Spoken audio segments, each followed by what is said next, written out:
Welcome to Path to Peace with Todd Perlmutter. I'm your host, Todd Perlmutter. Our world is a projection of our collective consciousness. The more peace we bring into our lives, the more peace we bring into this world. So let the transformation begin. It is true that we all have Buddha and Hitler potential within us. We all have these capacities for becoming good, awakened, peaceful, loving people. And we have a tyrant, hatred, cruelty, and violence within us. But here is the good news. It took a very specific set of circumstances to create Hitler. It took very specific causes and conditions that led to his life and the consequences and outcomes that he created. Whereas Buddha unlearned everything that he had ever experienced. Hitler grew up in World War I, fighting this most brutal and senseless war. He was a sensitive artist who was violently abused and neglected. Later, he went through the Great Depression. After World War I, his people and himself were humiliated on the world stage and left to incredible poverty. This was a time of great anti-Semitism. And all of this, plus so much more that we don't even know, went into creating this monster. It is a fact that the universe created this monster. That under the right causes and conditions, a man like him can exist, rise to power, persuade a nation, and threaten the peace, safety, security of groups of people and even the entire world. The Buddha, on the other hand, and this is the proof we live in a truly miraculous universe, is that he didn't grow up trained to be a spiritual leader, an awakened one, which is all that Buddha, that word really means, the awakened one, the one who has awoken. It's not a religion that worships a person. It is a philosophy, a science of awakening, and one that merely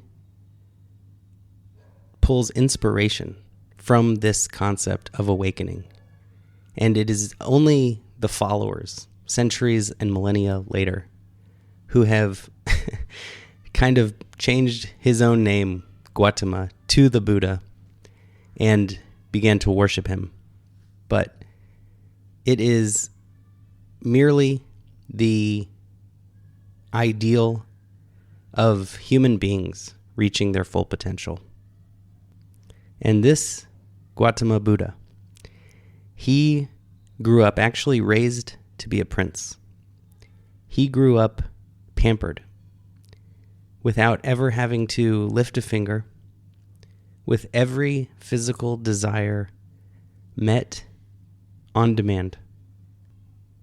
Really, if anything, trained to be a spoiled tyrant, addicted to all the pleasures that life has to offer, including that most alluring one of power that not many of us, except for those princes like Gautama was, are able to even indulge in. But instead of living that life of a prince and becoming king, he, in the middle of the night, left it all, snuck out, once he had fulfilled his princely duties of providing an heir to the throne, left in order to find that true cause of human suffering and its cure. And the 7-year journey that he went on wasn't to fulfill what he had been conditioned to do. It was to uncondition his mind, to unlearn his habits and his beliefs about himself, to disidentify with who he was told he was, and to start to truly understand who he was at the deepest level. So while we all may be 0.0000001% Hitler because of the possibility of living specific conditions to lead us to him, Buddha is who we all truly are underneath all of the illusions.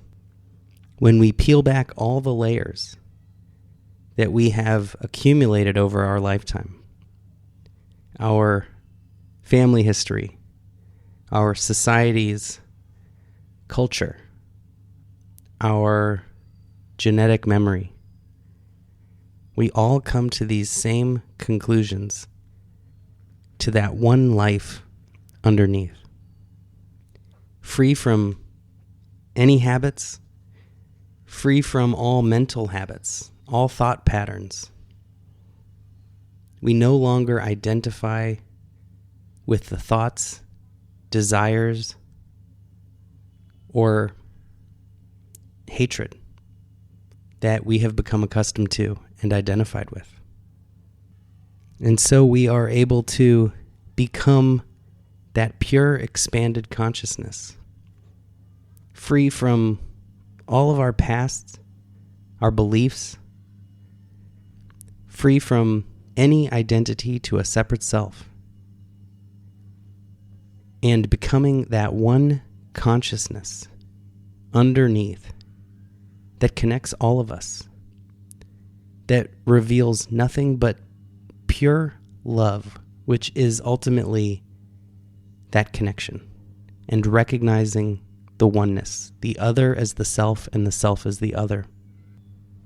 Hitler was just one man who was created from a very specific set of circumstances. The Buddha is just the awakened one, the potential in all of us, not a person, a state of consciousness that we can all achieve, no matter what causes and conditions we have been subjected to.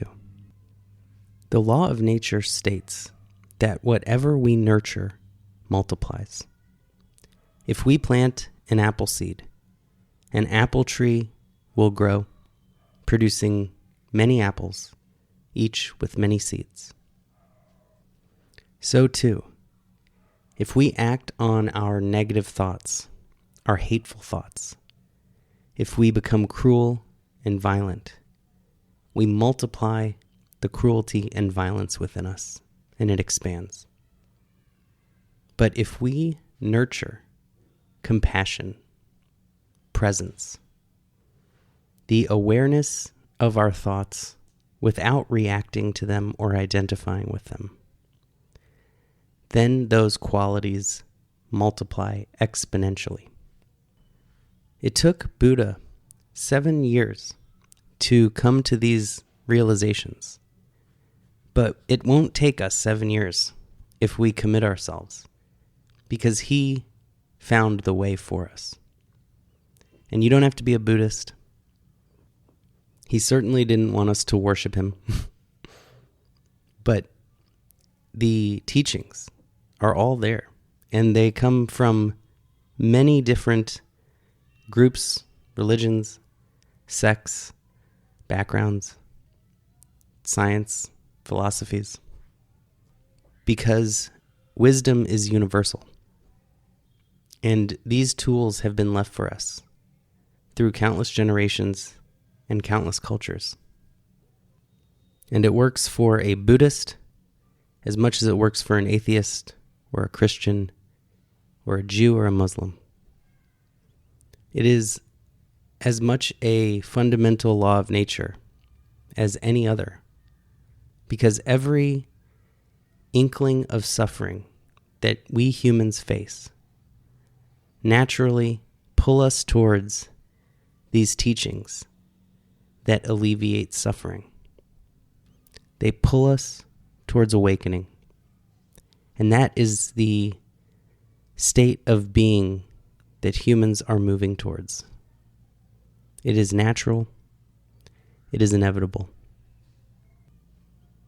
Just like all of our bodies decay, they grow old and they age. Life continues to go on. Life is eternal. And it is evolving and becoming wiser and more complex. And in our lifetime, there will be highs and lows. But over time, the human potential is evolving. And I don't just mean in a scientific evolution way, but we can see it in our civilization.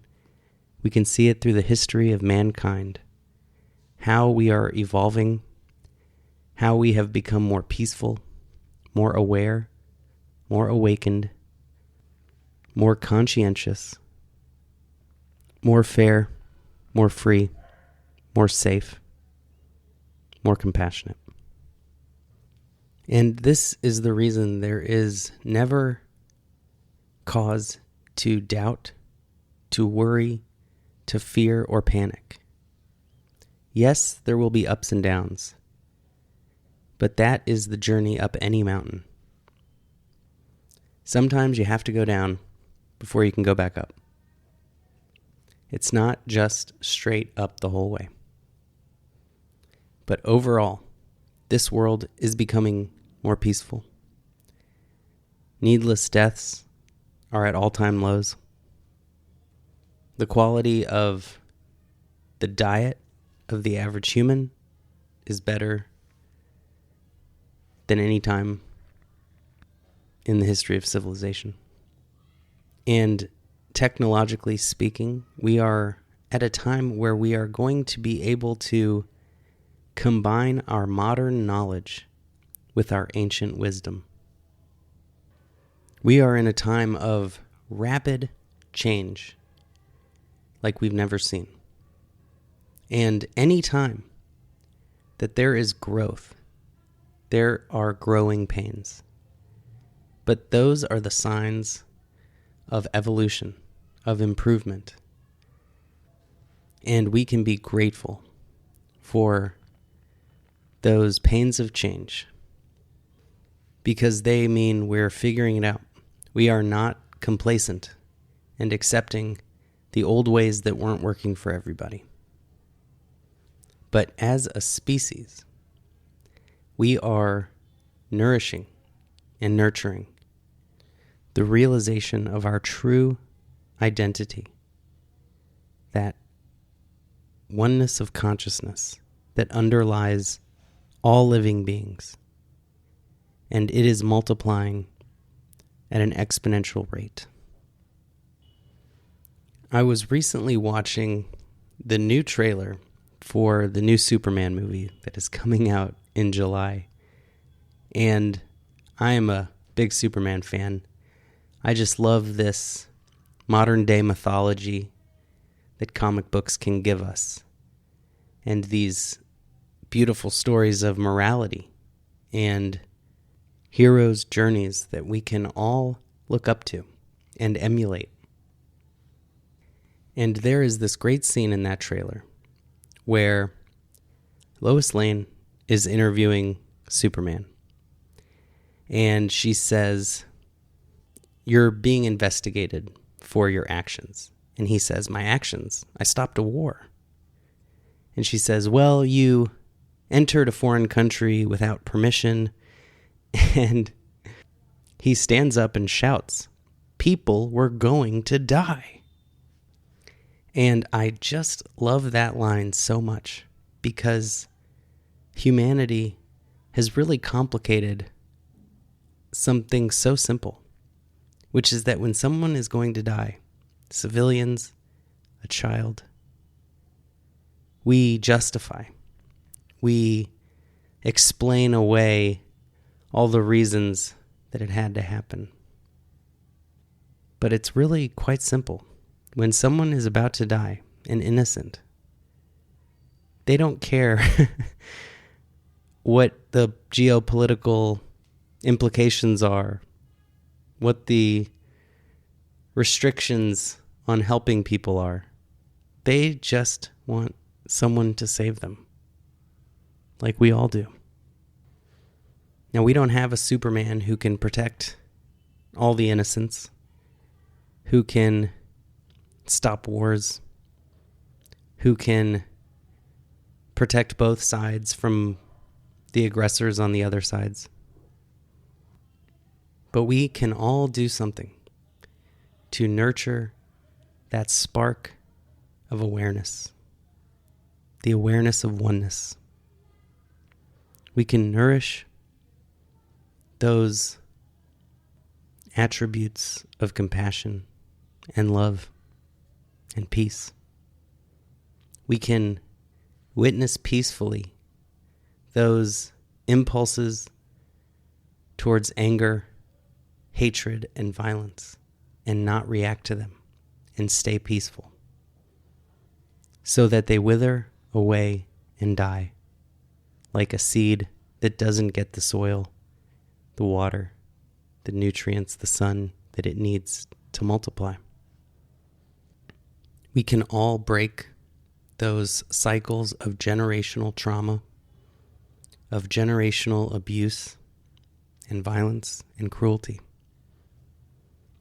We can unlearn genetic memory. We can unshackle ourselves from these tribes that once served us, that once were necessary when we were isolated in the forest, banding together, where there were legitimate threats and dangers around us, when we lived in a disconnected world in the darkness, not knowing what was over the next hill. And we can create a new way forward where we recognize that this identification with each other as one is what will lead us to true safety, peace, and security now and in the future. We know human behavior. We know that violence creates more violence, that hatred creates more hatred, and that we have two options, that there will only be peace when there is just one person left standing, because they've killed all their enemies and they are left all alone, because the cycle of violence just amplified and accelerated. Or we come together. We drop our grudges. We forgive the past.